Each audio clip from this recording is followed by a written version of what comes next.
आज आम्भे परमेश्वर को जो वाक्यर अध्ययन करने को जाऊछु ताहार शीर्षक हेउछि प्रथम चर्चर प्रचार एवं शेष जुगर प्रचार। एही विषयर सहित आसंतु आम्भे माने परमेश्वर को अनुग्रह को भाग करिवार किछि समय नेबा। जदि आम्भे प्रथम चर्चर इतिहास उपरे एक नजर देबा तेबे एही सत्य कि जीसु ख्रीष्ट परमेश्वर अटंती जे एही पृथ्वी को शरीर रे आसिले। प्रथम चर्चर समय रे मध्य लोकमानंक पई स्वीकार करिबा सबुठारु कठिन थिला। एही कारण हेतु लोकमाने सेही जुगरे बिना द्विधारे जीसुंक पई नाजरेतीय दलर जणे प्रधान नेता र अभिव्यक्तिर उपयोग कले।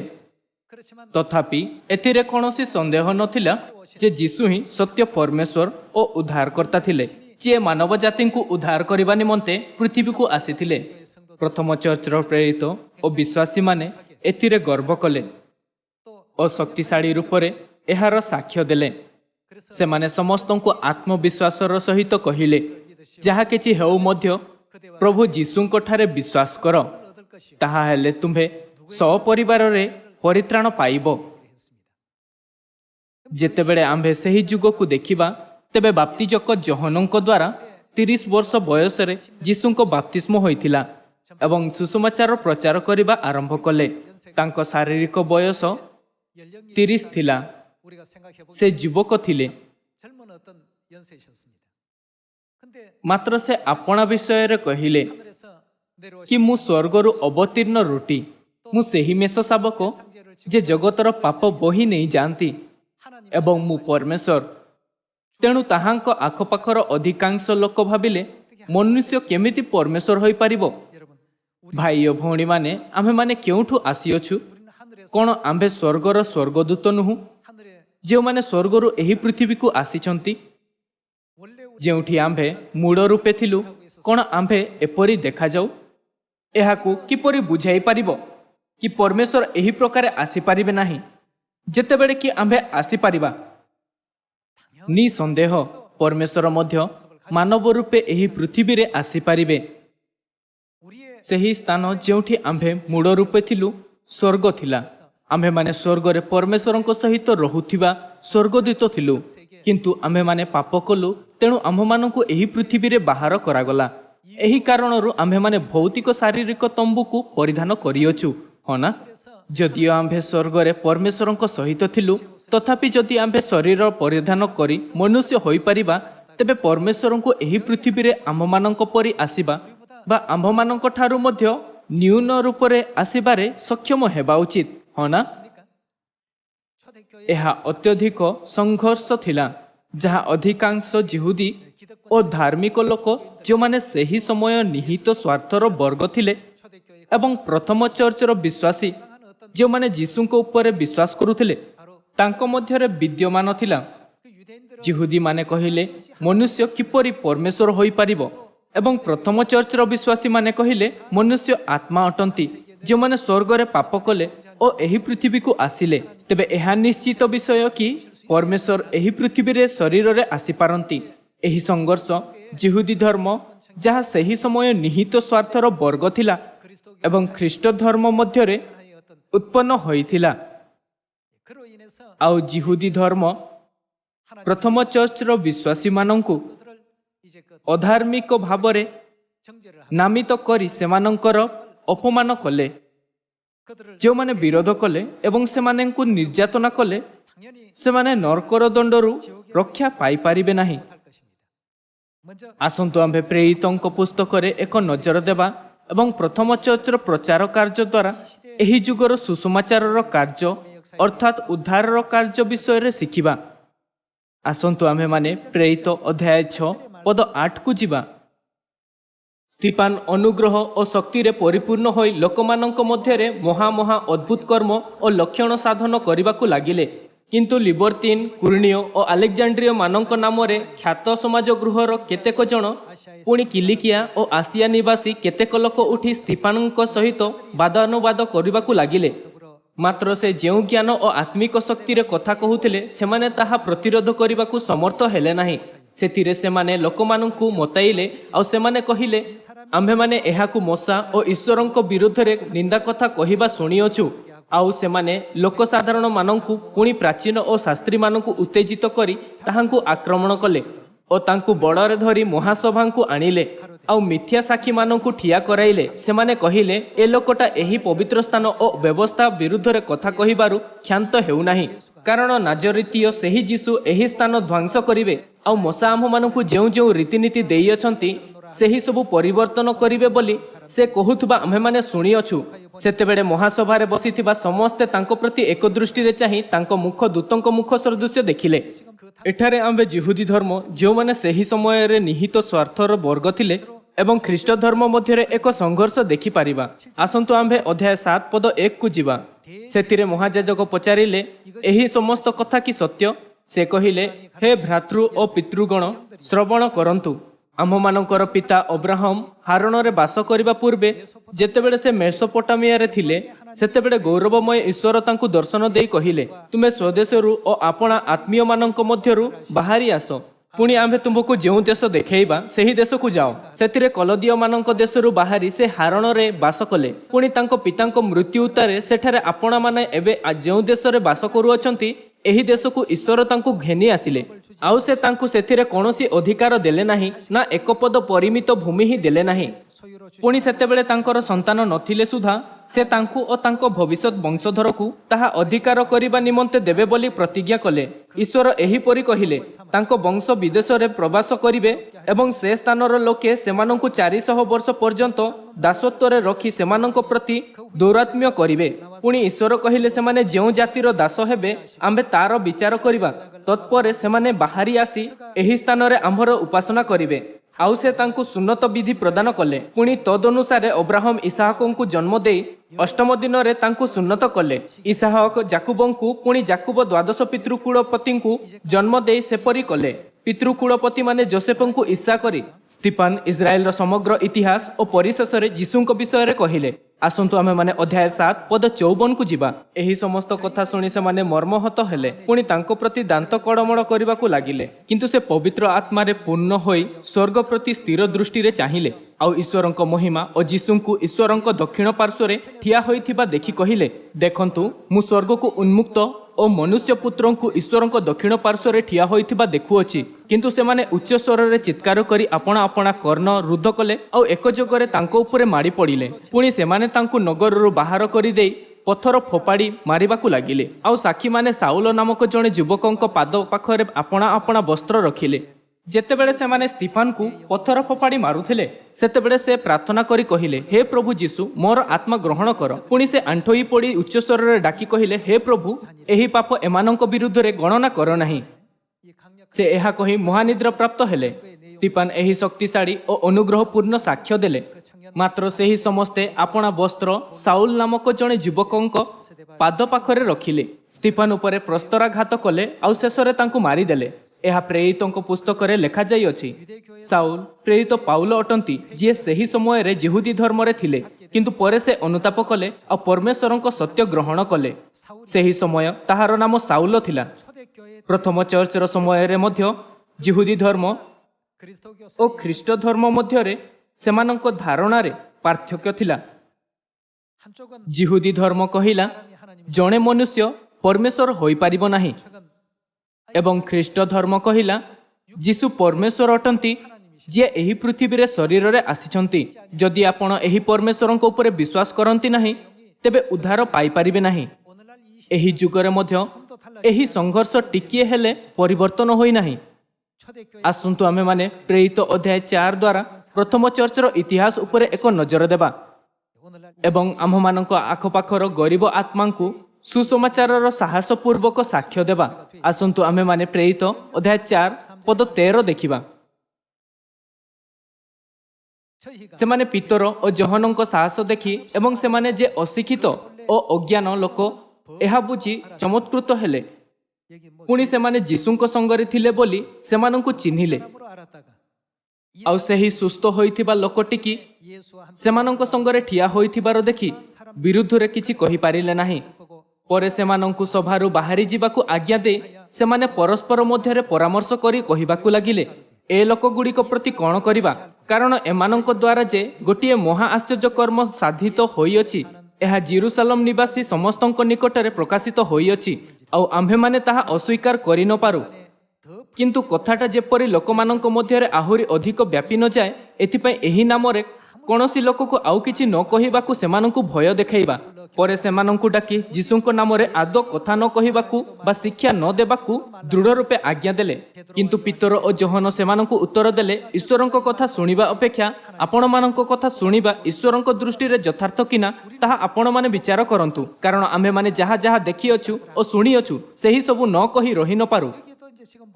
ଏଠାରେ ମହାଯାଜକ, ବ୍ୟବସ୍ଥାପକ ଓ ଫାରୁସି, ଯେଉଁମାନେ ସେହି ସମୟର ଧାର୍ମିକ ନେତା ଥିଲେ, ଯୀଶୁଙ୍କ ଶିଷ୍ୟମାନଙ୍କୁ ଡାକିଲେ ଏବଂ ସେମାନଙ୍କୁ କହିଲେ କି ସେମାନେ ଯୀଶୁ ବା ଯୀଶୁଙ୍କ ସୁସମାଚାର ବିଷୟରେ ପ୍ରଚାର କରନ୍ତୁ ନାହିଁ। ମାତ୍ର ପ୍ରେରିତମାନେ ଏହା କହୁଥାଇ ସୁସମାଚାରର ସାହସପୂର୍ବକ ପ୍ରଚାର କଲେ, ଏହା ଏକ ଏପରି ବିଷୟ ଯାହାକୁ ଆମ୍ଭେ ଆଖି ଏବଂ କାନରେ ନିଶ୍ଚିତ କରିଛୁ। ତେବେ ଏଥିପାଇଁ ଆମ୍ଭମାନଙ୍କୁ କାହିଁକି ନିଷେଧ କରାଯିବା ଉଚିତ? ଆମ୍ଭେମାନେ ଯାହା ଯାହା ଦେଖିଅଛୁ ଓ ଶୁଣିଅଛୁ ସେହି ସବୁ ନ କହି ରହି ନପାରୁ। ପରିଣାମ ସ୍ୱରୂପ ଗୋଟିଏ ଦିନରେ ଏତେ ଅଧିକ ଲୋକ 3000 ବା 5000 ଲୋକ ପରମେଶ୍ୱରଙ୍କ ନିକଟକୁ ଆସିଲେ। ଏପରି ଅଦ୍ଭୁତ କାର୍ଯ୍ୟ ହେଲା। ଗୋଟିଏ ଶକ୍ତି ଥିଲା ଯାହା ଲୋକମାନଙ୍କୁ ପରମେଶ୍ୱରଙ୍କ ପ୍ରଚାର କରିବାରୁ ଅଟକାଇବା ପାଇଁ ଚେଷ୍ଟା କଲା ଏବଂ ଅନ୍ୟ ଏକ ଶକ୍ତି ପରମେଶ୍ୱରଙ୍କ ମହିମାକୁ ପ୍ରକଟ କରିବାର ଚେଷ୍ଟା କଲା। 2000 ବର୍ଷ ପୂର୍ବେ ହୋଇଥିବା ଏହି ଆତ୍ମିକ ଲଢ଼େଇ ଏହି ଯୁଗରେ ମଧ୍ୟ ହେଉଅଛି। ପ୍ରେରିତ ଅଧ୍ୟାୟ 5 ପଦ 28ରେ ଲେଖା ଅଛି, ଆମ୍ଭେମାନେ ତୁମମାନଙ୍କୁ ଏହି ନାମରେ ଶିକ୍ଷା ଦେବାକୁ ଅତି ଦୃଢ଼ ରୂପେ ନିଷେଧ କରିଥିଲୁ। ମହାଯାଜକ, ଫାରୁସି ଓ ପ୍ରଶାସକମାନେ ଯୀଶୁଙ୍କ ଶିଷ୍ୟମାନଙ୍କୁ ଗିରଫ କଲେ ଏବଂ ସେମାନଙ୍କୁ ଯୀଶୁଙ୍କ ନାମରେ ପ୍ରଚାର ନ କରିବାକୁ ଆଦେଶ ଦେଲେ। କିନ୍ତୁ ପ୍ରେରିତ ନୀରବ ରହି ପାରୁନଥିଲେ, କାରଣ ପରମେଶ୍ୱର ସେମାନଙ୍କୁ ସୁସମାଚାର ସମୀରଣ ଓ ପୃଥିବୀର ପ୍ରାନ୍ତ ପର୍ଯ୍ୟନ୍ତ ପ୍ରଚାର କରିବା ପାଇଁ କହିଥିଲେ। ଏଥିପାଇଁ ସେମାନେ ଆଉ ଚୁପ୍ ରହିପାରିନଥାନ୍ତେ, ହଁ ନା? ଆମ୍ଭେମାନେ ତୁମମାନଙ୍କୁ ଏହି ନାମରେ ଶିକ୍ଷା ଦେବାକୁ ଅତି ଦୃଢ଼ ରୂପେ ନିଷେଧ କରିଥିଲୁ। ତଥାପି ଦେଖ, ତୁମେମାନେ ତୁମମାନଙ୍କ ଶିକ୍ଷାରେ ଜେରୁସାଲେମ ପୂର୍ଣ୍ଣ କରି ସେହି ଲୋକର ରକ୍ତପାତର ଦୋଷ ଆମମାନଙ୍କ ଉପରେ ବର୍ତ୍ତାଇବାକୁ ଚାହୁଁଅଛ। କିନ୍ତୁ ପିତର ଓ ଅନ୍ୟ ପ୍ରେରିତମାନେ ଉତ୍ତର ଦେଲେ, ମନୁଷ୍ୟମାନଙ୍କ ଆଜ୍ଞା ଅପେକ୍ଷା ବରଂ ଈଶ୍ୱରଙ୍କ ଆଜ୍ଞା ପାଳନ କରିବା କର୍ତ୍ତବ୍ୟ। ଯେଉଁ ଯୀଶୁଙ୍କୁ ଆପଣମାନେ କ୍ରୁଶରେ ଟଙ୍ଗାଇ ବଧ କରିଥିଲେ, ଆମ୍ଭମାନଙ୍କ ପିତୃପୁରୁଷଙ୍କ ଈଶ୍ୱର ତାହାଙ୍କୁ ଉଠାଇ ଅଛନ୍ତି। ପୁଣି ସେ ଯେପରି ଇସ୍ରାଏଲକୁ ମନ ପରିବର୍ତ୍ତନ ଓ ପାପ କ୍ଷମା ଦାନ କରନ୍ତି, ଏଥି ନିମନ୍ତେ ଈଶ୍ୱର ଆପଣା ଦକ୍ଷିଣ ହସ୍ତ ଦ୍ୱାରା ତାହାଙ୍କୁ ଅଧିପତି ଓ ତ୍ରାଣକର୍ତ୍ତା ସ୍ୱରୂପେ ଉନ୍ନତ କରିଅଛନ୍ତି। ପୁଣି ଆମ୍ଭେମାନେ ଏହି ସମସ୍ତ ବିଷୟର ସାକ୍ଷୀ। ଆଉ ଯେଉଁ ପବିତ୍ର ଆତ୍ମାଙ୍କୁ ଈଶ୍ୱର ଆପଣା ଆଜ୍ଞା ପାଳନକାରୀମାନଙ୍କୁ ଦେଇଅଛନ୍ତି, ସେ ମଧ୍ୟ ସାକ୍ଷୀ। ଏହି କଥା ଶୁଣି ସେମାନେ ମର୍ମାହତ ହେଲେ ଓ ସେମାନଙ୍କୁ ବଧ କରିବା ନିମନ୍ତେ ମନ୍ତ୍ରଣା କରିବାକୁ ଲାଗିଲେ। ସେମାନେ ପ୍ରେରିତମାନଙ୍କୁ ମାରିବାକୁ ଥିଲେ, କାରଣ ସେମାନଙ୍କୁ ଲାଗୁଥିଲା କି ଯଦି ସେମାନେ ସେମାନଙ୍କୁ ଏପରି ହିଁ ଛାଡ଼ିଦେବେ, ତେବେ ସେମାନେ ଜିହୁଦୀ ଧର୍ମ ନିମନ୍ତେ ବହୁତ ବଡ଼ ଏକ ବିପଦ ହେବେ। କିନ୍ତୁ ଜିହୁଦୀ ଧର୍ମର ଜଣେ ଫାରୁସି ଥିଲେ, ଯାହାଙ୍କ ନାମ ଗମଲିଏଲ ଥିଲା, ଯିଏ ବହୁତ ପ୍ରସିଦ୍ଧ ବ୍ୟବସ୍ଥା ଅଧ୍ୟାପକ ଥିଲେ। ସେହି ବ୍ୟବସ୍ଥା ଅଧ୍ୟାପକ ଏହି କଥା କହିଲେ। ଆସନ୍ତୁ ଆମ୍ଭେ ପଦ 34 ସହିତ ଜାରି ରହିବା। କିନ୍ତୁ ଗମଲିଏଲ ନାମକ ଜଣେ ଫାରୁସି, ଯେ କି ବ୍ୟବସ୍ଥା ଅଧ୍ୟାପକ ଓ ସମସ୍ତଙ୍କ ନିକଟରେ ସମ୍ମାନ ପାତ୍ର ଥିଲେ, ସେ ମହାସଭାରେ ଠିଆ ହୋଇ ପ୍ରେରିତମାନଙ୍କୁ କିଛି ସମୟ ନିମନ୍ତେ ବାହାର କରିଦେବାକୁ ଆଜ୍ଞା ଦେଲେ। ପୁଣି ସେ ସେମାନଙ୍କୁ କହିଲେ, ହେ ଇସ୍ରାଏଲୀୟ ଲୋକମାନେ, ଏମାନଙ୍କ ପ୍ରତି ଆପଣମାନେ କ'ଣ କରିବାକୁ ଉଦ୍ୟତ ହେଉଅଛନ୍ତି, ସେ ବିଷୟରେ ସାବଧାନ ହେଉନ୍ତୁ। କାରଣ ଏଥିପୂର୍ବେ ଥିଉଦା ଉଠି ନିଜକୁ ଜଣେ ମହାପୁରୁଷ ବୋଲି କହିଲା, ଆଉ ପ୍ରାୟ 400 ଲୋକ ତା ସହିତ ଯୋଗ ଦେଲେ। ସେ ହତ ହେଲା। ପୁଣି ଯେତେ ଲୋକ ତାର ଅନୁଗତ ହୋଇଥିଲେ, ସେମାନେ ସମସ୍ତେ ଛିନ୍ନ ଭିନ୍ନ ହେଲେ ଓ ଅକୃତ କାର୍ଯ୍ୟ ହେଲେ। ସେହି ଲୋକ ଉତ୍ତାରେ ଜନଗଣନା ସମୟରେ ଗାଲିଲୀୟ ଜିହୁଦୀ ଉଠି ଲୋକମାନଙ୍କୁ ଆପଣା ପଛରେ ଟାଣି ନେଇ ବିପ୍ଳବ କରାଇଲା। ସେ ମଧ୍ୟ ବିନଷ୍ଟ ହେଲା। ପୁଣି ଯେତେ ଲୋକ ତାର ଅନୁଗତ ହୋଇଥିଲେ, ସେମାନେ ସମସ୍ତେ ଛିନ୍ନ ଭିନ୍ନ ହୋଇଗଲେ। ଏବେ ମୁଁ ଆପଣମାନଙ୍କୁ କହୁଅଛି, ଆପଣମାନେ ଏହି ଲୋକମାନଙ୍କ ପ୍ରତି କିଛି ନ କରି ସେମାନଙ୍କୁ ଛାଡ଼ି ଦିଅନ୍ତୁ। କାରଣ ଏହି ମନ୍ତ୍ରଣା ବା ଏହି କର୍ମ ଯଦି ମନୁଷ୍ୟଠାରୁ ହୋଇଥାଏ, ତାହେଲେ କ'ଣ ହେବ? ଯଦିଓ ଆପଣ ତାଙ୍କ ବିଷୟରେ କିଛି ନ କରନ୍ତି, ତାହା ନିଜେ ଉଚ୍ଛିନ୍ନ ହେବ, ତାହେଲେ ତାହା ଉଚ୍ଛିନ୍ନ ହୋଇଯିବ। କିନ୍ତୁ ଯଦି ତାହା ଈଶ୍ୱରଙ୍କ ଠାରୁ ହୋଇଥାଏ, ତାହେଲେ ଆପଣମାନେ ସେମାନଙ୍କୁ କ'ଣ ଉଚ୍ଛିନ୍ନ କରିବାକୁ ସମର୍ଥ ହେବେ ନାହିଁ? କାଳେ ଆପଣମାନେ ଈଶ୍ୱରଙ୍କ ବିରୁଦ୍ଧରେ ଯୁଦ୍ଧ କରୁଅଛନ୍ତି ବୋଲି ଦେଖାଯିବେ। ପଦ 40, ସେମାନେ ତାଙ୍କ କଥାରେ ସମ୍ମତ ହେଲେ। ପୁଣି ପ୍ରେରିତମାନଙ୍କୁ ନିକଟକୁ ଡାକି ସେମାନଙ୍କୁ ପ୍ରହାର କଲେ ଓ ଯୀଶୁଙ୍କ ନାମରେ କଥା ନ କହିବାକୁ ଆଜ୍ଞା ଦେଇ ଛାଡ଼ିଦେଲେ। ସେଥିରେ ସେମାନେ ଯେ ସେହି ନାମ ସକାଶେ ଅପମାନ ଭୋଗିବାକୁ ଯୋଗ୍ୟ ବୋଲି ଗଣିତ ହୋଇଥିଲେ, ସେଥି ନିମନ୍ତେ ସେମାନେ ଆନନ୍ଦ କରୁ କରୁ ମହାସଭାରୁ ବାହାରି ଗଲେ। ଆଉ ସେମାନେ ପ୍ରତିଦିନ ମନ୍ଦିରରେ ଓ ଘରେ ଘରେ ଶିକ୍ଷା ଦେବାରୁ ଓ ଯୀଶୁ ଯେ ଖ୍ରୀଷ୍ଟ ସେହି ସୁସମାଚାର ପ୍ରଚାର କରିବାରୁ କ୍ଷାନ୍ତ ହେଲେ ନାହିଁ। ସେହି ସମୟ ଲୋକମାନେ ଯୀଶୁଙ୍କ ବିଷୟରେ କ'ଣ ଭାବୁଥିଲେ? ସେ ଯୋସେଫ ଯିଏ ବଢ଼େଇ ଥିଲା ଓ ମରିୟମଙ୍କ ପୁତ୍ର ଭାବରେ ଜଣାଯାଉଥିଲେ। ଏଥିପାଇଁ ଶିଷ୍ୟମାନେ ପ୍ରତିଦିନ ମନ୍ଦିରରେ ଓ ଗୃହରେ ଶୁଭ ସନ୍ଦେଶ ଶୁଣାଇବା ଓ ପ୍ରଚାର କରିବା କେବେ ମଧ୍ୟ ବନ୍ଦ କଲେ ନାହିଁ କି ଯୀଶୁ ହିଁ ଖ୍ରୀଷ୍ଟ ଅଟନ୍ତି, ଯାହାଙ୍କ ଆଗମନ ବିଷୟରେ ଭବିଷ୍ୟବାଣୀ କରାଯାଇଥିଲା, ଆଉ ସେ ପରମେଶ୍ୱର ଅଟନ୍ତି। ଏଥିରେ କୁହାଯାଇଛି ସେମାନେ ପ୍ରଚାର କରିବା ଓ ଏହି ବିଷୟରେ ସୁସମାଚାର ଶୁଣାଇବାରେ କି ଯୀଶୁ ହିଁ ଖ୍ରୀଷ୍ଟ ଅଟନ୍ତି ବନ୍ଦ କଲେ ନାହିଁ। ଏହା 2000 ବର୍ଷ ପୂର୍ବେ ପ୍ରଥମ ଚର୍ଚ୍ଚର ସମୟରେ ଏହି ପୃଥିବୀରେ ହୋଇଥିଲା। ଏହି ଯୁଗରେ ମଧ୍ୟ ପରମେଶ୍ୱର ସମୀରଣ ଓ ପୃଥିବୀର ପ୍ରାନ୍ତ ପର୍ଯ୍ୟନ୍ତ ଆମ୍ଭମାନଙ୍କ ସୁସମାଚାରକୁ ବୃଦ୍ଧି ଶୀଘ୍ରତାରେ ପ୍ରଚାର କରିବା ପାଇଁ ବହୁତ ହିଁ ଅନୁଗ୍ରହପୂର୍ଣ୍ଣ ଭାବରେ ନେତୃତ୍ୱ କରୁଛନ୍ତି। 2000 ବର୍ଷ ପୂର୍ବେ ଏହା ଏକ କ୍ଷେତ୍ର ଜେରୁସାଲମରେ ହୋଇଥିଲା, କିନ୍ତୁ ଏହି ଯୁଗରେ ପରମେଶ୍ୱର ଭବିଷ୍ୟବାଣୀର କ୍ଷେତ୍ରର ବିସ୍ତାର କରୁଛନ୍ତି, ଯାହା ଫଳରେ ଏହା ସାରା ଦୁନିଆରେ କରାଯାଇପାରିବ। ସିୟନର ଭାଇ ଓ ଭଉଣୀମାନେ ସାରା ଦୁନିଆରେ ପ୍ରକୃତ ଅର୍ଥରେ ପ୍ରଚାର କରିବାର ପ୍ରତ୍ୟେକ ସମ୍ଭବ ଚେଷ୍ଟା କରୁଛନ୍ତି, ଆଉ ପରମେଶ୍ୱର ଅଧିକରୁ ଅଧିକ ସୁସମାଚାର ପଥ ଖୋଲିବାକୁ ଜାରି ରଖନ୍ତି। ଆଉ ସେ 12 ସୁସମାଚାର ମହାଦ୍ୱୀପ, ଯାହା ଏସିଆ, ଆଫ୍ରିକା, ଓସେନିଆ, ୟୁରୋପ, ଉତ୍ତର ଆମେରିକା, ଦକ୍ଷିଣ ଆମେରିକା, ଉତ୍ତର ଚୀନ, ଦକ୍ଷିଣ ଚୀନ, ଉତ୍ତର ଭାରତ, ଦକ୍ଷିଣ ଭାରତ, ରୁଷ ଓ ବ୍ରାଜିଲ, 70 ସୁସମାଚାର ମହାଦ୍ୱୀପ, 700 ସୁସମାଚାର ଦେଶ, 7000 ସୁସମାଚାର କ୍ଷେତ୍ର ଓ 70,000 ସୁସମାଚାର ସହରରେ ପହଞ୍ଚୁଅଛି। ବର୍ତ୍ତମାନ ଯାହା ଘଟୁଅଛି ତାହା ବହୁତ ଅଧିକ ପ୍ରଥମ ଚର୍ଚ୍ଚର ସମୟ ସହିତ ସମାନ। ଠିକ୍ ଯେପରି ପରମେଶ୍ୱର କହିଥିଲେ, ପୁଣି ସେହି ପ୍ରତିମାକୁ ଆଘାତ କଲା ଯେଉଁ ପ୍ରସ୍ତର, ତାହା ବଢ଼ି ଏକ ମହାପର୍ବତ ହେଲା ଆଉ ସମୁଦାୟ ପୃଥିବୀକି ପରିପୂର୍ଣ୍ଣ କଲା। ପରମେଶ୍ୱର ପ୍ରତ୍ୟେକ ମହାଦ୍ୱୀପ, ପ୍ରତ୍ୟେକ ଦେଶ, ପ୍ରତ୍ୟେକ କ୍ଷେତ୍ର ଓ ପ୍ରତ୍ୟେକ ସହରରେ ସିୟନର ସ୍ଥାପନା କରୁଛନ୍ତି, ଯାହାଦ୍ୱାରା ଯେ କେହି ସତ୍ୟ ଚାହାନ୍ତି ସେମାନେ ଦୁନିଆରେ ଯେଉଁଠାରେ ଅଛନ୍ତି ସେମାନେ ସିୟନକୁ ଆସିପାରିବେ। ପରମେଶ୍ୱର ଏକ ଏପରି ପ୍ରଣାଳୀ ପ୍ରସ୍ତୁତ କରିଛନ୍ତି ଯାହାକୁ ଯେ କେହି ଇଚ୍ଛା କରେ ସେ ଆସି ଜୀବନଦାୟକ ଜଳ ବିନା ମୂଲ୍ୟରେ ନେଇପାରିବ। ଆଉ ଏହା ଅନ୍ତିମ ଦିନ ପର୍ଯ୍ୟନ୍ତ ଯେତେବେଳେ ପରମେଶ୍ୱର ଏହି ପୃଥିବୀକୁ ଆସନ୍ତି ସାରା ଦୁନିଆର ସମସ୍ତ ଲୋକଙ୍କ ପାଇଁ ଜାରି ରହିବ। ଯେତେବେଳେ ଏହା କରାଯାଉଅଛି ତେବେ 2000 ବର୍ଷ ପୂର୍ବେ ପ୍ରଥମ ଚର୍ଚ୍ଚର ଜିହୁଦୀ ଧର୍ମ ମଧ୍ୟରେ ଯାହା ହୋଇଥିଲା ତାହା ଆଜି ଆମ୍ଭମାନଙ୍କ ଆଖପାଖରେ ହେଉଅଛି। ପୁଣି କେଉଁ ପ୍ରକାରର ଲୋକଙ୍କୁ ପରମେଶ୍ୱର ଅଧିକ ସାମର୍ଥ୍ୟ, ସାହସ ଓ ବୁଦ୍ଧି ଦେବେ? ପରମେଶ୍ୱର ସେହି ଲୋକମାନଙ୍କୁ ଯେଉଁମାନେ ତାହାଙ୍କ ପ୍ରତି ବିଶ୍ୱାସ ରଖନ୍ତି ଏବଂ ଆପଣା ବିଶ୍ୱାସକୁ ଦେଖାନ୍ତି, ପ୍ରତ୍ୟେକ ଦିନ, ପ୍ରତ୍ୟେକ ମାସ ପବିତ୍ର ଆତ୍ମାଙ୍କ ଅନୁଗ୍ରହରେ ପରିପୂର୍ଣ୍ଣ ହେବାର ଅନୁମତି ଦେଉଛନ୍ତି। ପ୍ରେରିତଙ୍କ ପୁସ୍ତକରେ ସବୁଠାରୁ ମହତ୍ୱପୂର୍ଣ୍ଣ ରେକର୍ଡ ଏହା। ପରମେଶ୍ୱର ପରିତ୍ରାଣ ପ୍ରାପ୍ତ ହେଉଥିବା ଲୋକଙ୍କୁ ପ୍ରତିଦିନ ମଣ୍ଡଳୀ ସହିତ ସଂଯୁକ୍ତ କରିବାକୁ ଲାଗିଲେ। ଲୋକମାନେ ଆସୁଥିଲେ, ପରମେଶ୍ୱରଙ୍କ ମହିମା ସମୀରଣ ଓ ପୃଥିବୀର ପ୍ରାନ୍ତ ପର୍ଯ୍ୟନ୍ତ ଅଧିକରୁ ଅଧିକ ବୃଦ୍ଧି ହେଉଥିଲା। ମାତ୍ର ଗୋଟିଏ ଭବିଷ୍ୟବାଣୀ ମଧ୍ୟ ଥିଲା କି ଅନ୍ଧକାରର ଯୁଗ ଅଧା ବାଟରେ ହେବ, ହଁ ନା? କିନ୍ତୁ ଆମ୍ଭମାନଙ୍କ ଯୁଗରେ ଅନ୍ଧକାରର କୌଣସି ଅନ୍ୟ ଯୁଗ ନାହିଁ। ଆମ୍ଭେମାନେ ଏହି ଯୁଗରେ ବାସ କରୁଅଛୁ ଯେତେବେଳେ ସୁସମାଚାର ସମୀରଣରେ ଓ ପୃଥିବୀର ପ୍ରାନ୍ତ ପର୍ଯ୍ୟନ୍ତ ପ୍ରଚାର କରାଯିବ, ଆଉ ଯେତେବେଳେ 3ଟି ନାମ ପିତା, ପୁତ୍ର ଓ ପବିତ୍ର ଆତ୍ମାଙ୍କ ନାମ ପ୍ରକଟ ହେବ, ଏଥିପାଇଁ କାର୍ଯ୍ୟ ଅଧାରେ ଅଟକିବ ନାହିଁ।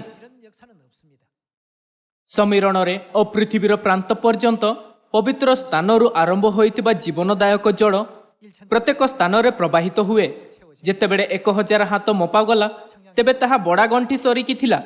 ଯେତେବେଳେ ଆଉ 1000 ହାତ ମପାଗଲା ତେବେ ତାହା ଆଣ୍ଠୁ ସରିକି ଥିଲା। ଯେତେବେଳେ ଆଉ 1000 ହାତ ମପାଗଲା ତେବେ ତାହା କୋଟି ସରିକି ଥିଲା। ଏବଂ ଯେତେବେଳେ ଆଉ 1000 ହାତ ମପାଗଲା ତେବେ ତାହା ଏକ ଏପରି ନଦୀ ହେଲା ତହିଁ ମଧ୍ୟରେ ଦେଇ କେହି ଗମନ କରିପାରୁନଥିଲା, ଆଉ ସେହି ନଦୀ ସମୁଦ୍ରରେ ଯାଇ ମିଶିଲା।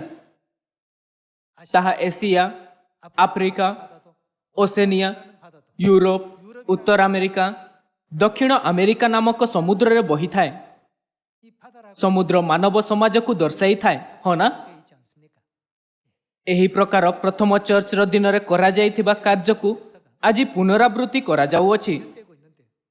ପ୍ରଥମ ଚର୍ଚ୍ଚର ସମୟର ତୁଳନାରେ 7 ଗୁଣା ଶକ୍ତିଶାଳୀ ଚିତ୍କାର, 7 ଗୁଣା ଶକ୍ତିଶାଳୀ ପବିତ୍ର ଆତ୍ମା 7배나 더 강렬한 하나님의 ଆଉ 7 ଗୁଣା ଶକ୍ତିଶାଳୀ ପରମେଶ୍ୱରଙ୍କ ଆଶୀର୍ବାଦ 모든 사람들의 그 ଏବଂ ଅନୁଗ୍ରହ ସମସ୍ତ ଲୋକଙ୍କୁ ଦିଆଯିବ। 메시지가 전달되게 될 것입니다. ଶୟତାନ ଏହା ସହ୍ୟ କରିପାରିବ ନାହିଁ। 수가 없죠. ସେ ଅନ୍ୟ କାହାରିକୁ ଅଧିକ ସ୍ପଷ୍ଟ ରୂପେ ଜାଣିଥାଏ 지고 있다는 사실을 ଯେ ସେ ଦୁର୍ବଳ ହେଉଅଛି। ଏହି କାରଣରୁ ସେ ଆମ୍ଭମାନଙ୍କୁ ବାରମ୍ବାର ବାଧା ଦେଇଥାଏ। 그러나 이 복음 ମାତ୍ର ସେ ଆମ୍ଭମାନଙ୍କୁ ଅଟକାଇ ପାରିବ ନାହିଁ। ଯେମିତି ପ୍ରେରିତ ଅଧ୍ୟାୟ 5 କହିଥାଏ, କାରଣ ଏହି ମନ୍ତ୍ରଣା ବା ଏହି କର୍ମ ଯଦି ମନୁଷ୍ୟଠାରୁ ହୋଇଥାଏ ତାହାହେଲେ ତାହା ଉଚ୍ଛିନ୍ନ ହୋଇଯିବ। 굳이 ଯଦି ଏହା ମନୁଷ୍ୟଠାରୁ ହୋଇଥାଏ ତେବେ ଯଦିଓ ତୁମ୍ଭେ ସେମାନଙ୍କ ବିରୁଦ୍ଧରେ କିଛି ନ କରି ଯିବାକୁ ଦିଅ ତାହାହେଲେ ମଧ୍ୟ ନିଶ୍ଚିତ ରୂପେ ତାହା ଉଚ୍ଛିନ୍ନ ହେବ। 무너질 것이지만 만일 କିନ୍ତୁ ଯଦି ପରମେଶ୍ୱରଙ୍କ ଠାରୁ ହୋଇଥାଏ ତେବେ କ'ଣ ହେବ? ତାହେଲେ ଆପଣମାନେ ସେମାନଙ୍କୁ ଉଚ୍ଛିନ୍ନ କରିବାକୁ ସମର୍ଥ ହେବେ ନାହିଁ। 대적하는 କାଳେ ଆପଣମାନେ ଈଶ୍ୱରଙ୍କ ବିରୁଦ୍ଧରେ ଯୁଦ୍ଧ କରୁଅଛନ୍ତି ବୋଲି ଦେଖାଯିବେ। ଗମଲିଆନଙ୍କ ଭାଷଣରେ ଜିହୁଦୀ ମାନିଗଲେ। ସେମାନେ ପ୍ରେରିତମାନଙ୍କୁ ଡାକି ମାରିବା ନିମନ୍ତେ ଆହ୍ୱାନ କଲେ ଆଉ ଏହି ଆଦେଶ ଦେଇ ଛାଡ଼ିଦେଲେ କି ଯୀଶୁଙ୍କ ନାମରେ ପୁଣି କିଛି କହିବ ନାହିଁ। ତେବେ ପ୍ରେରିତମାନେ କିପରି ପ୍ରତିକ୍ରିୟା ଦେଲେ? 오히려 그 ସେମାନେ ଏହି ବିଷୟରେ ଆନନ୍ଦିତ ହେଲେ କି ଆମ୍ଭେ ତାହାଙ୍କ ନାମ ନିମନ୍ତେ ଅପମାନିତ ହେବାର ଯୋଗ୍ୟ ଗଣିତ ହେଲୁ। 저희가 ସେମାନେ ପ୍ରତିଦିନ ମନ୍ଦିରରେ ଓ ଘରେ ଘରେ ପ୍ରଚାର କରିବା ଓ ଏହି ବିଷୟରେ ସୁସମାଚାର ପ୍ରଚାର କରିବାରେ ଅଟକିଲେ ନାହିଁ 우리를 구원하러 କି ଯୀଶୁ ହିଁ ଖ୍ରୀଷ୍ଟ ଅଟନ୍ତି ଏବଂ ପରମେଶ୍ୱର ଅଟନ୍ତି ଏବଂ ଉଦ୍ଧାରକର୍ତ୍ତା ଅଟନ୍ତି, ଯିଏ ଆମ୍ଭମାନଙ୍କୁ ଉଦ୍ଧାର କରିବା ନିମନ୍ତେ ଶରୀର ଧାରଣ କରି ପୃଥିବୀକୁ ଆସିଲେ। 그러니 ଏହି ପ୍ରକାର ସେହି ସୁସମାଚାର କମ୍ ସମୟରେ ଜେରୁସାଲେମରୁ ୟୁରୋପ ପର୍ଯ୍ୟନ୍ତ ପ୍ରସାରିତ ହେଲା। ଇତିହାସରେ ଆମ୍ଭେ ଦେଖିପାରିବା କି ପ୍ରଥମ ଚର୍ଚ୍ଚର ଦିନରେ ସୁସମାଚାର କେତେ ଉତ୍ସାହପୂର୍ଣ୍ଣ ଢଙ୍ଗରେ ବ୍ୟାପିଥିଲା। 계속해서 ଯେତେବେଳେ ସୁସମାଚାର ସର୍ବଦା ପ୍ରଚାର କରାଯାଉଥିଲା ତେବେ ଅନେକ ଯୁକ୍ତି ଏବଂ ବିବାଦ ଏଠାରେ ଏବଂ ସେଠାରେ ସୃଷ୍ଟି ହେଲା। 곳곳에서 벌어졌습니다. ଆସନ୍ତୁ ଆମ୍ଭେ ପ୍ରେରିତ ଅଧ୍ୟାୟ 13 ପଦ 44କୁ ଯିବା। ପୁଣି ପରବର୍ତ୍ତୀ ବିଶ୍ରାମ ବାରରେ 온 성이 ପ୍ରାୟ ସମସ୍ତ ନଗରବାସୀ ଈଶ୍ୱରଙ୍କ ବାକ୍ୟ ଶୁଣିବା ନିମନ୍ତେ ଏକତ୍ରିତ ହେଲେ। କିନ୍ତୁ ଜିହୁଦୀମାନେ ଲୋକସମୂହଙ୍କୁ ଦେଖି କ'ଣ ହେଲେ? ଈର୍ଷାରେ ପୂର୍ଣ୍ଣ ହେଲେ। 찾더라고 했습니다. 요즘 ଆଜିର ଭାଷାରେ ବ୍ୟକ୍ତ କରିବା ଯଦି 하나님의 ଅନେକ ଲୋକ ଚର୍ଚ୍ଚ ଅଫ୍ ଗଡ୍ର ସତ୍ୟକୁ ଶୁଣିବା ପାଇଁ ଏକତ୍ର ହୁଅନ୍ତି, 자기네 କିନ୍ତୁ ଅନ୍ୟ ଚର୍ଚ୍ଚ ଖାଲି ରହିଥାଏ। 그러니 ପୁଣି ସେମାନେ କିପରି ପ୍ରତିକ୍ରିୟା କରୁଥିଲେ? ଆଜିର ପରିସ୍ଥିତି ମଧ୍ୟ ସେହି ପ୍ରକାର ଯେପରି 2000 ବର୍ଷ ପୂର୍ବେ ଥିଲା। କିନ୍ତୁ ଜିହୁଦୀମାନେ ଲୋକସମୂହକୁ ଦେଖି ଈର୍ଷାରେ ପୂର୍ଣ୍ଣ ହେଲେ। ପୁଣି ନିନ୍ଦା କରୁ କରୁ ପାଉଲଙ୍କ କଥାରେ ପ୍ରତିବାଦ କରିବାକୁ ଲାଗିଲେ। ସେଥିରେ ପାଉଲ ଓ ବର୍ଣ୍ଣବା ସାହସପୂର୍ବକ କହିଲେ, ପ୍ରଥମେ ଆପଣଙ୍କ ନିକଟରେ ଈଶ୍ୱରଙ୍କ ବାକ୍ୟ କୁହାଯିବା ଆବଶ୍ୟକ ଥିଲା। ଆପଣମାନେ ତାହା ଆଗ୍ରାହ୍ୟ କରି ଆପଣାକୁ ଅନନ୍ତ ଜୀବନର ଅଯୋଗ୍ୟ ବୋଲି ବିଚାର କରୁଥିବାରୁ ଦେଖନ୍ତୁ, ଆମେମାନେ ବିଜାତିମାନଙ୍କ ନିକଟକୁ ଯାଉଅଛୁ, କାରଣ ପ୍ରଭୁ ଆମ୍ଭମାନଙ୍କୁ ଏହି ପ୍ରକାର ଆଜ୍ଞା ଦେଇଅଛନ୍ତି। ଆମ୍ଭେ ବିଜାତିମାନଙ୍କର ଆଲୋକ ସ୍ୱରୂପେ ତୁମ୍ଭକୁ ସ୍ଥାପନ କରିଅଛୁ, ଯେପରି ତୁମେ ପୃଥିବୀର ପ୍ରାନ୍ତ ପର୍ଯ୍ୟନ୍ତ ପରିତ୍ରାଣ ସ୍ୱରୂପ ହେବ। ବିଜାତିମାନେ ଏହା ଶୁଣି ଆନନ୍ଦିତ ହେଲେ ଆଉ ଈଶ୍ୱରଙ୍କ ବାକ୍ୟର ଗୌରବ କରିବାକୁ ଲାଗିଲେ। ପୁଣି ଯେତେ ଲୋକ ଅନନ୍ତ ଜୀବନ ନିମନ୍ତେ ନିରୂପିତ ହୋଇଥିଲେ ସେମାନେ କ'ଣ କଲେ? ବିଶ୍ୱାସ କଲେ। ଯୀଶୁ ଆମ୍ଭମାନଙ୍କ ଉଦ୍ଧାରକର୍ତ୍ତା ଅଟନ୍ତି, ଯିଏ ଆମ୍ଭମାନଙ୍କୁ ଉଦ୍ଧାର କରିବା ପାଇଁ ପୃଥିବୀକୁ ଆସିଲେ। ସେ ପରମେଶ୍ୱର ଅଟନ୍ତି, ଯିଏ ଶରୀରରେ ଆସିଲେ। ଏହି ତଥ୍ୟ ଉପରେ ସମସ୍ତେ ବିଶ୍ୱାସ କଲେ। ଆସନ୍ତୁ ଆମ୍ଭେ ପଦ 49 ଦେଖିବା। ଆଉ ସମୁଦାୟ ଅଞ୍ଚଳରେ ପ୍ରଭୁଙ୍କର ବାକ୍ୟ ବ୍ୟାପିଗଲା। କିନ୍ତୁ ଜିହୁଦୀ ମତାବଲମ୍ବୀ ବିଜାତୀୟ ସମ୍ଭ୍ରାନ୍ତ ମହିଳାମାନଙ୍କୁ ଓ ନଗରର ପ୍ରଧାନ ପ୍ରଧାନ ବ୍ୟକ୍ତିଙ୍କୁ ଜିହୁଦୀମାନେ ଉତ୍ତେଜିତ କଲେ। 2000 ବର୍ଷ ପୂର୍ବେ ଲୋକମାନଙ୍କୁ ଉତ୍ତେଜିତ କରିଥିଲେ ଆଉ ଆଜି ମଧ୍ୟ ଏପରି ହିଁ। ସେମାନେ ବାଇବଲ ସହିତ କିଛି କରନ୍ତି ନାହିଁ, 그 마음에 악한 କିନ୍ତୁ ଲୋକମାନଙ୍କୁ ଖରାପ ମନ ଦେବା ଓ ସତ୍ୟ ବିରୋଧରେ ଛିଡ଼ା ହେବା ପାଇଁ ଉତ୍ତେଜିତ କରନ୍ତି। କିନ୍ତୁ ଜିହୁଦୀ ମତାବଲମ୍ବୀ ବିଜାତୀୟ ସମ୍ଭ୍ରାନ୍ତ ମହିଳାମାନଙ୍କୁ ଓ ନଗରର ପ୍ରଧାନ ପ୍ରଧାନ ବ୍ୟକ୍ତିଙ୍କୁ ଜିହୁଦୀମାନେ ଉତ୍ତେଜିତ କଲେ। ପୁଣି ପାଉଲ ଓ ବର୍ଣ୍ଣବାଙ୍କ ପ୍ରତି ତାଡ଼ନା ଘଟାଇ ଆପଣାମାନଙ୍କ ସୀମାରୁ ସେମାନଙ୍କୁ ବାହାର କରିଦେଲେ। ସେଥିରେ ସେମାନେ ଆପଣା ପାଦର ଧୂଳି ସେମାନଙ୍କ ବିରୁଦ୍ଧରେ ଛାଡ଼ିଦେଇ ଇକୋନିୟକୁ ଗଲେ। ଆଉ ଶିଷ୍ୟମାନେ ଆନନ୍ଦରେ ଓ ପବିତ୍ର ଆତ୍ମାରେ ପୂର୍ଣ୍ଣ ହେବାକୁ ଲାଗିଲେ। ଏଠାରେ ଆପଣ ଏହାକୁ ସୁନିଶ୍ଚିତ କରିପାରିବେ, ଶିଷ୍ୟମାନେ ସୁସମାଚାର ପ୍ରଚାର କରୁଥିଲେ। ଯୀଶୁଙ୍କ ବିଷୟରେ ସୁସମାଚାର ଶୁଣି ବହୁତ ଲୋକ ପ୍ରେରିତ ହେଲେ ଓ ସ୍ୱର୍ଗର ଆଶା ରଖିବାକୁ ଲାଗିଲେ ଆଉ ସେମାନଙ୍କୁ ପାପକ୍ଷମାର ଅନୁଗ୍ରହ ପ୍ରାପ୍ତ ହେଲା। ଏହି ଅଦ୍ଭୁତ କାର୍ଯ୍ୟକୁ ଆମେ ପ୍ରେରିତଙ୍କ ପୁସ୍ତକରେ ଦେଖିପାରିବା। 오늘날 ଏହା କହିବା ବହୁତ ଅଧିକ ନୁହେଁ କି ଆଜି ନୂତନ ପ୍ରେରିତଙ୍କ ଯୁଗ।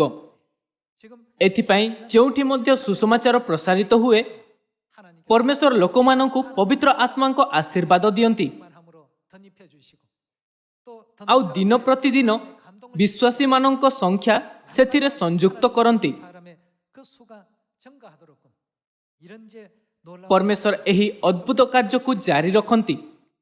로마서 ଆସନ୍ତୁ ଆମ୍ଭେ ରୋମିଓ ଅଧ୍ୟାୟ 6 ପଦ 6କୁ ଯିବା। 우리가 ଯେପରି ଆମ୍ଭେମାନେ ଆଉ ପାପର ଦାସତ୍ୱରେ ନ ରହୁ, ଏଥିପାଇଁ ପାପର ଶରୀର ବିନଷ୍ଟ ହେବା ନିମନ୍ତେ 죄의 ଆମ୍ଭମାନଙ୍କର ପୁରାତନ ସ୍ୱଭାବ ଯେ ତାହାଙ୍କ ସହିତ କ୍ରୁଶରେ ହତ ହୋଇଅଛି, ଏହା ତ ଆମ୍ଭେମାନେ ଜାଣୁ, କାରଣ ଯେ ମରିଅଛି ସେ ପାପରୁ ମୁକ୍ତ ହୋଇଅଛି। କିନ୍ତୁ ଆମ୍ଭେମାନେ ଯଦି ଖ୍ରୀଷ୍ଟଙ୍କ ସହିତ ମରିଅଛୁ, ତାହାହେଲେ ଆମ୍ଭେମାନେ ଯେ ତାହାଙ୍କ ସହିତ ମଧ୍ୟ ବଞ୍ଚିବା, ଏହା ଆମ୍ଭେମାନେ ବିଶ୍ୱାସ କରୁ। ଖ୍ରୀଷ୍ଟ ମୃତମାନଙ୍କ ମଧ୍ୟରୁ ଉତ୍ଥାପିତ ହେବାରୁ ଯେ ଆଉ କେବେ ମରିବେ ନାହିଁ, ଏହା ତ ଆମ୍ଭେମାନେ ଜାଣୁ। ତାହାଙ୍କ ଉପରେ ମୃତ୍ୟୁର ଆଉ କର୍ତ୍ତୃତ୍ୱ ନାହିଁ, କାରଣ ସେ ଯେଉଁ ମୃତ୍ୟୁ ଭୋଗ କଲେ, ତଦ୍ୱାରା ସେ ଏକଥାରେ ପାପ ପ୍ରତି ମୃତ ହେଲେ। କିନ୍ତୁ ସେ ଯେଉଁ ଜୀବନରେ ଜୀବିତ, ସେଥିରେ ସେ ଈଶ୍ୱରଙ୍କ ପ୍ରତି ଜୀବିତ ଅଟନ୍ତି। ସେହି ପ୍ରକାରେ ତୁମେମାନେ ମଧ୍ୟ ଆପଣା ଆପଣାକୁ ପାପ ପ୍ରତି ମୃତ, କିନ୍ତୁ ଖ୍ରୀଷ୍ଟ ଯୀଶୁଙ୍କ ସହଭାଗିତାରେ ଥାଇ ଈଶ୍ୱରଙ୍କ ପ୍ରତି ଜୀବିତ ବୋଲି ଗଣନା କର। ଅତଏବ ପାପ ତୁମମାନଙ୍କ ମର୍ତ୍ତ୍ୟ ଶରୀରରେ ରାଜତ୍ୱ ନ କରୁ, ତାହା କଲେ ତୁମେମାନେ ସେଥିର କୁଅଭିଳାଷ ଗୁଡ଼ିକର ବଶବର୍ତ୍ତୀ ହେବ। କିମ୍ବା ଆପଣା ଆପଣାର ଅଙ୍ଗ ପ୍ରତ୍ୟଙ୍ଗକୁ ଅଧାର୍ମିକତାର ଅସ୍ତ୍ରଶସ୍ତ୍ର ରୂପେ ପାପ ନିକଟରେ ସମର୍ପଣ କର ନାହିଁ, କିନ୍ତୁ ମୃତମାନଙ୍କ ମଧ୍ୟରୁ ଜୀବିତ ହେଲା ପରି ଆପଣା ଆପଣାକୁ ଈଶ୍ୱରଙ୍କ ନିକଟରେ ସମର୍ପଣ କର। ପୁଣି ଆପଣା ଆପଣା ଅଙ୍ଗ ପ୍ରତ୍ୟଙ୍ଗକୁ ଧାର୍ମିକତାର ଅସ୍ତ୍ରଶସ୍ତ୍ର ରୂପେ ଈଶ୍ୱରଙ୍କ ନିକଟରେ ସମର୍ପଣ କର। ଭାଇ ଓ ଭଉଣୀମାନେ, ସ୍ତିଫାନ, ପ୍ରେରିତ ପାଉଲ, ବର୍ଣ୍ଣବା, ପିତର ଓ ଯୋହନ, ସେମାନେ ସମସ୍ତେ ଆପଣ ଶରୀରକୁ ଧାର୍ମିକତାର ଅସ୍ତ୍ର ହେବା ପାଇଁ ପରମେଶ୍ୱରଙ୍କୁ ସମର୍ପଣ କଲେ। ସେମାନେ ଦୁନିଆକୁ ରକ୍ଷା କରିବା ନିମନ୍ତେ ଆପଣ ସମସ୍ତ ଚେଷ୍ଟାକୁ ପରମେଶ୍ୱରଙ୍କ ମହାନ ସୁସମାଚାର କାର୍ଯ୍ୟରେ ଲଗାଇଲେ। ପରମେଶ୍ୱର ସେମାନଙ୍କ ସହିତ ଥିଲେ, ଆଉ ସେମାନେ ପରମେଶ୍ୱରଙ୍କ ଚମତ୍କାର ବହୁତ ଅନୁଭବ କଲେ। ଆଜି ମଧ୍ୟ ଯଦି ଆମ୍ଭେ ଏହା ଦେଖିବାକୁ ଚାହିଁବା କି କିପରି ପରମେଶ୍ୱର ଆମ୍ଭ ସମସ୍ତଙ୍କ ସହିତ ଅଛନ୍ତି, ଆମ୍ଭମାନଙ୍କ ସାହାଯ୍ୟ କରନ୍ତି, ଆମ୍ଭମାନଙ୍କ ନେତୃତ୍ୱ କରନ୍ତି ଏବଂ ସୁସମାଚାର ସହିତ ଆଗକୁ ବଢ଼ନ୍ତି, ତେବେ ଆମ୍ଭମାନଙ୍କୁ ଆଖପାଖର ସମସ୍ତ ଆତ୍ମାକୁ ସେହିପରି ହିଁ ଛାଡ଼ିବା ଉଚିତ ନୁହେଁ। 그래서 ଜିସାୟ ଅଧ୍ୟାୟ 60ରେ ପରମେଶ୍ୱରଙ୍କ ଅବଶିଷ୍ଟ ଲୋକଙ୍କ ବିଷୟରେ କ'ଣ ଭବିଷ୍ୟବାଣୀ କରାଯାଇଅଛି? ଏହା କହେ କି ସେମାନେ ପରମେଶ୍ୱରଙ୍କ କାର୍ଯ୍ୟ ଅଟନ୍ତି, ଯାହାଦ୍ୱାରା ପରମେଶ୍ୱରଙ୍କ ମହିମା ପ୍ରକାଶ ହେଉ। ଏଥିପାଇଁ ଆମ୍ଭମାନଙ୍କୁ ପରମେଶ୍ୱରଙ୍କ ମହିମାକୁ ଆହୁରି ଅଧିକ ପ୍ରକାଶ କରିବା ଉଚିତ। ପିତା ଓ ମାତାଙ୍କ ଇଚ୍ଛାର ପାଳନ କରି 아버지 어머니의 그 예언된 ଆସନ୍ତୁ ଆମ୍ଭେ 더 많은 ଆହୁରି ଅଧିକ ଲୋକଙ୍କୁ 구원의 ଉଦ୍ଧାରର ଆଶୀର୍ବାଦ 이렇게 해서 ଓ ଅନୁଗ୍ରହ ପ୍ରଦାନ କରିବା, 거민들이 영원한 그 천국에 ଯାହାଫଳରେ ସମସ୍ତ ଲୋକ 그런 생활을 ସ୍ୱର୍ଗ ରାଜ୍ୟର ମହାନ ଆଶା ରଖିପାରିବେ। 여러분이 꼭 되시기를 ବର୍ତ୍ତମାନ ପୁରା ଦୁନିଆ ଅସହାୟ ହୋଇ ଚର୍ଚ୍ଚ ଅଫ୍ ଗଡ୍ ଉପରେ ଧ୍ୟାନ ଦେଉଅଛି। 부탁드립니다. ସେମାନେ ସମସ୍ତେ ଆମମାନଙ୍କୁ ଦେଖୁଛନ୍ତି। ଭବିଷ୍ୟ ସୂଚକ ସମୟ ବିତିଯିବା ପୂର୍ବେ ଏହା କହି ଅନୁତାପ କରିବା ପୂର୍ବେ, 그때 나도 ଓ ମୋତେ ଆଉ ଅଧିକ କାମ କରିବା ଉଚିତ ଥିଲା। ଆସନ୍ତୁ ଆମ୍ଭେ ପ୍ରଚାର କରିବା। ବର୍ତ୍ତମାନ ଏକ ଭଲ ସମୟ। ଆସନ୍ତୁ ଆମ୍ଭେମାନେ ଆମ୍ଭ ଚତୁଃପାର୍ଶ୍ୱରେ ସମସ୍ତ ଆତ୍ମା ମଧ୍ୟରୁ ଗୋଟିଏ ଦିନରେ କମ୍ରୁ କମ୍ ଜଣେ ବ୍ୟକ୍ତିକୁ ସୁସମାଚାର ପ୍ରଚାର କରିବା। ଯଦି ଆପଣ ବିଶ୍ୱାସର ସହିତ ପ୍ରାର୍ଥନା କରନ୍ତି କି ମୁଁ ଗୋଟିଏ ଦିନରେ ଜଣେ ବ୍ୟକ୍ତିଙ୍କୁ ପରମେଶ୍ୱରଙ୍କ ଇଚ୍ଛା ବିଷୟରେ କହିବି, ତେବେ ପରମେଶ୍ୱର ପଥ ଖୋଲିଦେବେ। 우주와 ଯିଏ ବ୍ରହ୍ମାଣ୍ଡ ଓ ସମସ୍ତ ବସ୍ତୁକୁ ସୃଷ୍ଟି କଲେ, ସେ ଆମ୍ଭମାନଙ୍କ ପରମେଶ୍ୱର ଅଟନ୍ତି। ଭାଇ ଓ ଭଉଣୀମାନେ, ଏହି ପୃଥିବୀ ଏକ ପାଣି ବୁନ୍ଦା ପରି, ଏହା କିଛି ମଧ୍ୟ ନୁହେଁ। ଆମ୍ଭେ ଏପରି ଦୁନିଆରେ ବଞ୍ଚିଅଛୁ ଯାହା କିଛି ମଧ୍ୟ ନୁହେଁ। ଆମ୍ଭେମାନେ ଏହି ଦୁନିଆକୁ ବଡ଼ ମାନିବା ଉଚିତ ନୁହେଁ। ଯେହେତୁ ଏହା ଏକ ବଡ଼ ଦୁନିଆ ନୁହେଁ, ଏଥିପାଇଁ ଏପର୍ଯ୍ୟନ୍ତ ଆମ୍ଭେମାନେ ଉଦ୍ଧାରର କାର୍ଯ୍ୟରେ ଭାଗ ନେଉ, ଯାହାର ନେତୃତ୍ୱ ପରମେଶ୍ୱର କରୁଛନ୍ତି। ତେବେ ପରମେଶ୍ୱର ପଥ ଖୋଲିବେ, ଆମମାନଙ୍କୁ କ୍ଷମତା ଓ ଉଦ୍ଧାର ପ୍ରଦାନ କରିବେ। 모두가 다 ଆମ୍ଭେ ସମସ୍ତେ ଏହା କରିପାରିବା। କେହି ମଧ୍ୟ ଏହା କରିପାରିବ ଏବଂ ଏହାକୁ ପୁରା କରିପାରିବ। 그러나 그 ମାତ୍ର ଯଦି ଆମ୍ଭମାନଙ୍କଠାରେ ବିଶ୍ୱାସ ନାହିଁ, କିନ୍ତୁ ଚିନ୍ତିତ ହୃଦୟରେ ଭୟ କରୁ, ତେବେ ଆମ୍ଭେ କିଛି କରିପାରିବା ନାହିଁ। 두려운 마음 ଆପଣା ଭୟକୁ ଫିଙ୍ଗି ଦିଅ। 하나님께서 ପରମେଶ୍ୱର କହିଲେ, ଯଦିଓ ସେମାନେ ଶୁଣନ୍ତୁ କି ନାହିଁ, କିନ୍ତୁ ନିର୍ଭୟରେ ସମସ୍ତଙ୍କୁ ସୁସମାଚାର ପ୍ରଚାର କରିବା। 그 속에서 ଏପରି କରି 또 ଆପଣ 10 ତଳା, 10달란트 100 ତଳା 또더 나은 ବା 1000 ତଳାର ଫଳ ଉତ୍ପନ୍ନ କରିପାରିବେ। 달란트의 열매라도 다 맺어서 많은 영혼들에게 ମୋର ଆଶା ଅଛି କି ଆପଣ ଉଦ୍ଧାର ଓ ସ୍ୱର୍ଗ ରାଜ୍ୟର ଆନନ୍ଦକୁ ଅନେକ ଲୋକମାନଙ୍କ ସହିତ ଭାଗ କରିବେ। 꼭 되시기를 부탁드리겠습니다. ମୁଁ ଆଜିର ଉପଦେଶ ସମାପ୍ତ କରୁଅଛି। ଆପଣଙ୍କ ବହୁତ ବହୁତ ଧନ୍ୟବାଦ।